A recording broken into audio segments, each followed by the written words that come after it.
Sa pagod namin kakalakad dito sa Magsaysay, nakakita kami ng nagtitinda ng kape. Ayos yung pangalan, 1988 Sunset Coffee. Kaya daw Sunset Coffee ang pinangalan nila dahil daw nag-o-open sila kapag sunset na. Oo nga, makikita mo naman sa video na palubog na yung araw. Located lang sila along Gordon Avenue sa harap ng Ambience Salon. Hello ma'am, magandang hapon po. Magandang hapon po. Ano pong bestseller nyo dito ma'am sa mga coffee nyo?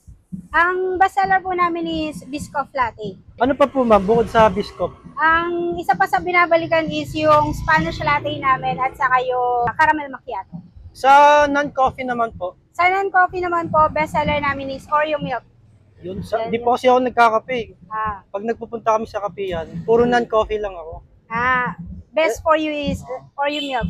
Oreo Kapag milk naman medyo gusto mo ng flavory, pwede ka ring mag-strawberry milk. May kasama na siyang strawberry jam. Sige po ma'am, isa pong coffee base at saka yung non-coffee nyo po na isa rin po.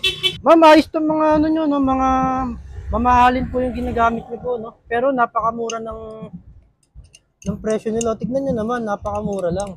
Opo, yung mga ginagamit ng mga coffee shop, yun din po yung ginagamit namin para quality drinks. Pero ang mura nyo lang ma'am magbenta, no? Yes po. Kasi hindi naman masyadong tinutubuan para mabili ng lahat. Para makamasa yung presyo. Ayun, tama po. Ayos dito ma'am, no? Sunset talaga, no? Opo, sunset. Kaya nagbubukas kami tuwing sunset na. Kasi yung araw talagang nandito, no? Ayan, no? Sunset na sunset. May mga literal reminder din po tayo nilagay. Para saan yan, ma'am? Pang-motivate pa. Sa mga nalulungkot, Patingin sa nga mga po, ma'am. nawawala ng pag-asa. Yun, no? May reminder pa si ma'am. Ayan, no? Sa mga nalulungkot at nawawalan ng pag-asa. Yun, no? Ito na yung drinks namin, no? Ito nga pala yung binili natin. Oreo Milk at Biscoff Latte. Ito sa akin to, hindi kasi ako mahilig sa kape. Nagpa-palpitate kasi ako pagka nagkakape ako. Pero titikman natin syempre.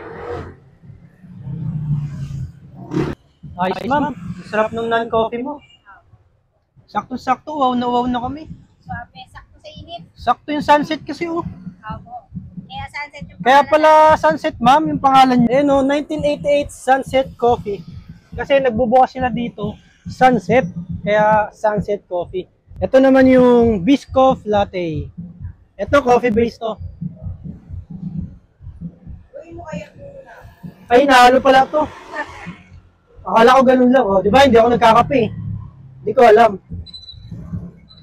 Ayos ma'am, ang sarap. Tama-tama, oh. Pagod na kami dito. Kakalakad dito sa Magsaysay. So yun guys, pag napadaan kayo dito sa Gordon Avenue, located lang yung Sunset Coffee dito sa SM City, Olongapo, downtown. Yan, may kita nyo si Ma'am Doyang. Ito ang kanyang Sunset Coffee. Punta na kayo, tikman nyo na ang kanyang mga napakamurang mga coffee drinks. Grabe guys, ang mura-mura lang pero yung mga ginamit niya, pang coffee shop talaga. Kaya dito na kayo. Para sa lahat ng coffee and non-coffee drinkers, drop by na kayo dito sa pwesto namin. Sa likod lang ng SM City, Olongapo, downtown, along Gordon Avenue. 1988 Sunset Coffee. So, nag-open po pala kami from 4 p.m. to 11 p.m. araw-araw. Walang day off.